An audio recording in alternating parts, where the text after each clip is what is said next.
15 maggio 2022 Torpè è l'esordio, il nuovo esordio della nazionale sarda di calcio e ne parliamo proprio con il tecnico Vittorio Pujeddu. Dopo 2 anni di pandemia finalmente si può ripartire. Sì, finalmente si può ripartire, abbiamo organizzato questa amichevole qui a Torpè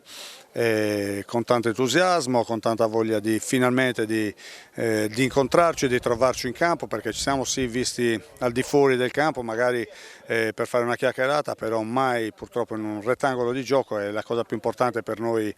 io mister e i calciatori che poi alla fine devono scendere in campo. C'è grande soddisfazione come sempre per vestire la maglia della Sardegna, ma c'è anche grande attesa per vedere finalmente la squadra in campo.